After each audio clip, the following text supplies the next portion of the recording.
It's Orlando Burger Week. We came out to come see Chef Alex at Alex's Fresh Kitchen over in Castleberry. We all know him, guy's a badass. I think he's gonna win, that's just me. Shh. Come on, man, let's go check this out.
From Cahaba Farms. Keep watching, stay tuned to Walk and Talk. They call me Don Pablo, and 20 years ago I discovered my passion for great quality coffee. Today we're roasting excellent quality coffee that's rich, smooth, and very complex. It's a taste that's new in the world. It's Walk-In Confessions. Come on, let's do it. All right, so we're here, Alex's Fresh Kitchen. It's Walk-In Confessions. We know what that means, horror stories from the industry. Chef, what do you got? All right, I got a time in Houston, Texas. This is the beginning of my career when I just started working as like a sous chef. I was a line cook. I helped open up this restaurant called Flora and Muse. So it was basically like 5 different things in concept. It was like a restaurant, a bar, barista, a flower shop. Okay. And it was like all these things going on. And it had a really cool chef that kind of knew what he was doing, but maybe not so much. So we had Valentine's Day coming up, and it was a big restaurant in this area. And a lot of people were looking forward to it. It was like 150 seating. So Valentine's Day was really slow, probably really slow. No, definitely not very. No, it was very busy. And we had a lot of reservations, and the chef didn't show up. Ooh. So the chef had us, particular people, you know, you do this, I'm gonna work on this. So I worked on an appetizer. It was like a shrimp appetizer. I don't recall exactly how I made it, but it was just something really simple. And as the people were coming in, we're like, where's Chef? Chef's not showing up. He's with his mom on Valentine's Day. That's sweet. So the pastry chef, me and him got together, and we're like, came up with an idea. So let's put let's make the shrimp into entree dishes. So like that was the first time that it kind of like put my test at what I can do, because I was like a line cook. You know, I was like the only line cook there that had enough experience to maybe try and help the pastry chef out. So either way, it was a disaster, but it was a good experience in the sense of that I got my feet wet. Like I was like, and that got me the job of sous chef. Okay, so ultimately what ended up happening, which never happened, you don't ever really hear an exact, like just, you know, kind of crap in the bed. He just didn't care. Don't care and not coming. Yeah, it was bad. But it actually gave you a little leg up to be creative, show that, hey man, I got some chops in the kitchen. And I earned respect from that. So everyone looked up to me at that point. You kind of, the shot kind of came on its own and you took it. Yes. That's actually really So it's cool. like a horror story, but like a good horror story. Frankly, when anything happens on like Valentine's Day, Day is the busiest that was so bad. restaurant day Full restaurant. of the year for everybody. Oh. And when something goes wrong on V-Day, guess what? You're not having a good. No. You're not having a good first year at that. it's True story. It did take a long time. It was terrible. I just remember the time thing because we had open bay windows by the pizzeria and the salad station, and you can just see the people lining, people just lining up, and all the tables were filled but no food. And everybody's expectations on It's Valentine's high. Day is like super crazy. I'm talking about on the guest experience side. Like, yeah, that was a horrible chef. Like, and not only that, I think we should like name them and put them. I'm only No, kidding. We're not going to do that. I would can't never do do that. All right, but I will tell you this. As always, tip your servers. If you see the chef, give him a hats off. Thumbs up. These guys do a lot of hard work for everybody to come in, get a full belly and a pretty plate, and have a nice experience to go home to. So, chef, as always, I appreciate you. Thank you so much. While the chef is cooking, I'll be enjoying coffee from the best coffee company on the market, Don Pablo Coffee Growers and Roasters. Find it on Amazon.com. Cheers.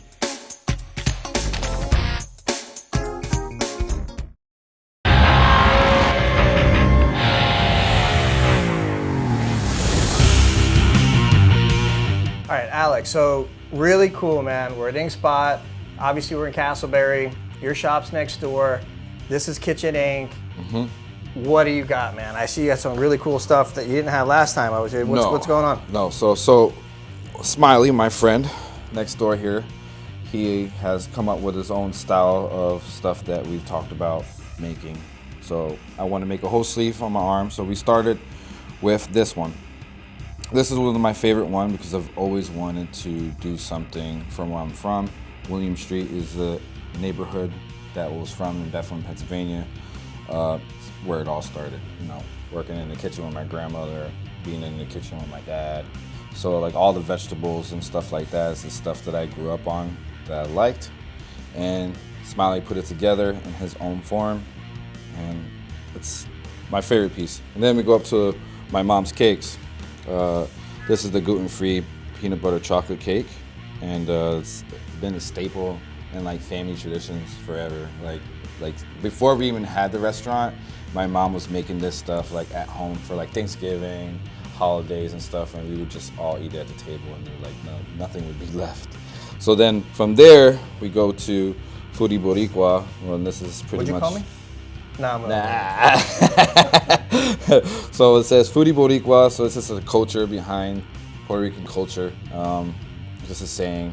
And it just has a knife, rolling pin, some spoons, and it has like the Atlas as a whisk. And then I got my knives on here. This is Chef. So this is the most recent one that we've done.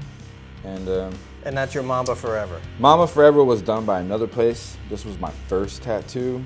So this is where. But that's special for you too. That's special for me too. I mean, this is what put Alex's Fresh Kitchen on the map. If it wasn't for that burger, I think we'd still be climbing very slowly. I mean, I love the fact that you got actually like your mom's stuff on here. Yeah. I got my lemon pie up here too. I'm gonna have to. Oh, here we go. Hey, this is a PG show. Yeah, I'm gonna have to show this one differently. So this one is my mom's lemon pie. It's freaking awesome. So that one's a really good traditional thing in the family too. We usually have. So the reality is, very soon, you're basically gonna have your whole menu on your arm. Yeah. I'm gonna have the chicken waffles here. Right. I'm gonna do some home fries around my elbow, and then we're just gonna fill it in with other fillers of other things in the restaurant that mean stuff to me. Well, listen, you have some really cool stuff there. We always like, the audience loves hearing the stories about, where it comes from, why, what's your art, what is it, how come? So, Smiley. Yes, sir. Yes, Hey, sir. man, we appreciate you having us come out and kind of take over the shop for a few minutes. This guy here, obviously very talented. Yes. Come check him out. Castleberry, Ink Spot Tattoo, right? Yes, sir. What's yes, your sir. what's your You can Instagram? check me out on Instagram. It's Smiley_World Official. Hit me up, DM. Prices. Here we are. Let's go. Let's grow.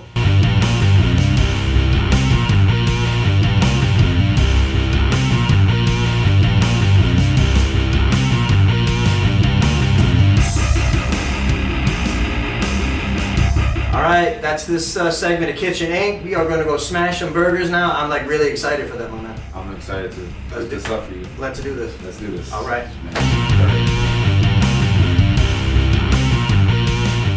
All right, chef. So, I mean, I got to watch you back there while you're prepping this stuff. I am very excited about this. It is Orlando Burger Week. Correct. I mean, you're winning every year. Little birdie told me you think you're winning again this year. Just saying. Actually, I won last year.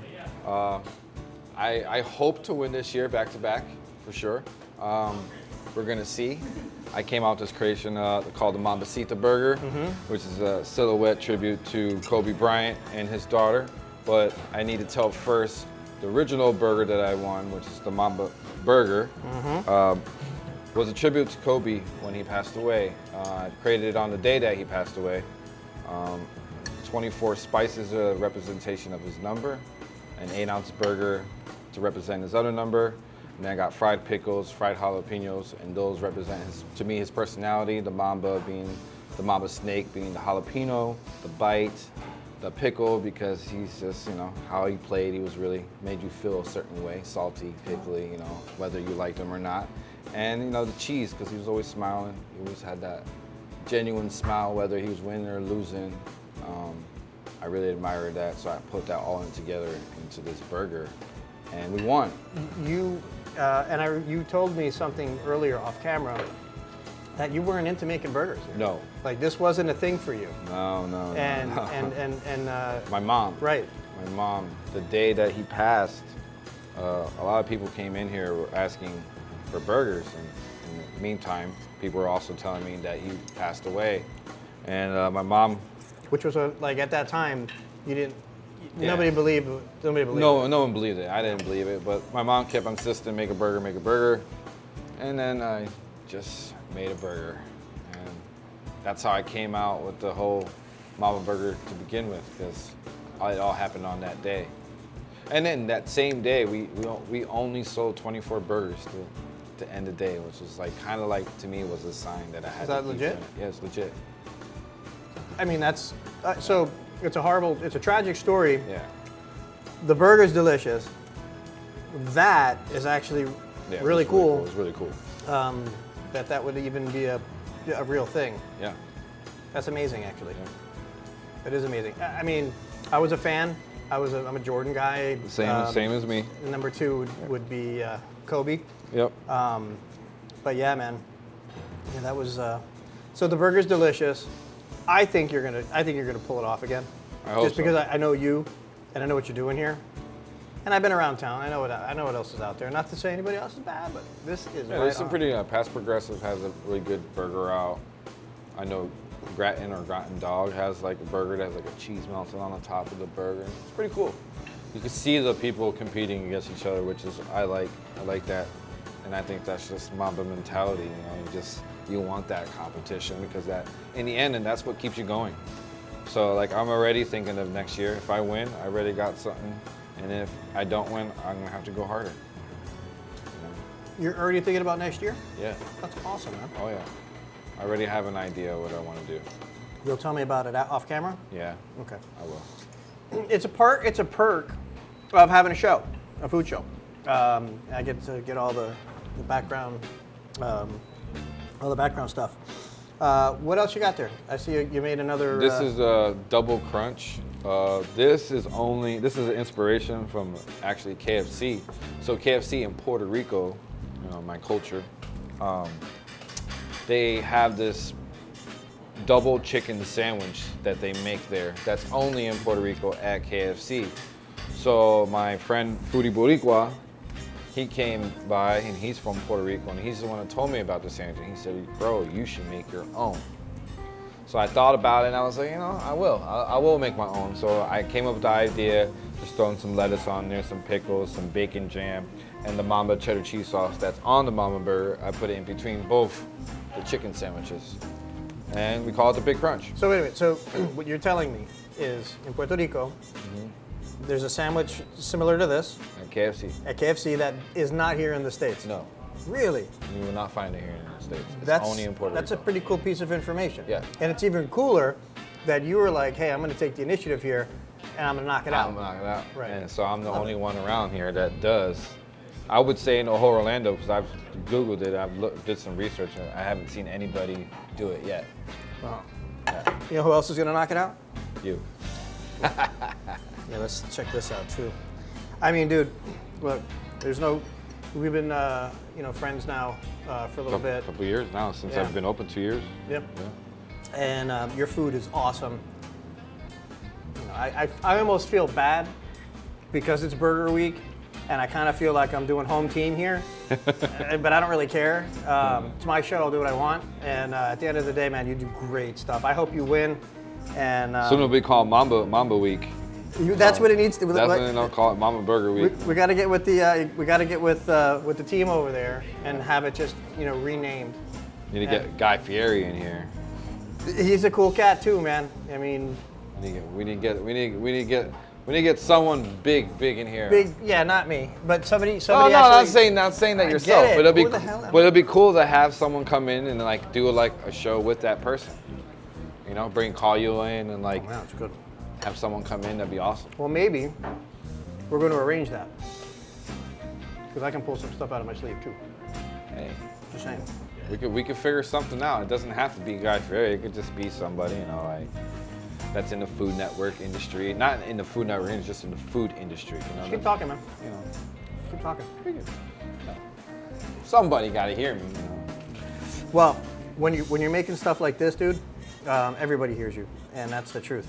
And again, I don't want this to be like, you know, home team Harry over here. Yeah. But I dig your food, and I think that you're gonna pull it out. I'm just saying, you heard it here first. Appreciate you having us come out and take over your kitchen. I know you got like a whole bunch of people here staring at us to come in, so Appreciate it. appreciate it, baby. Peace out.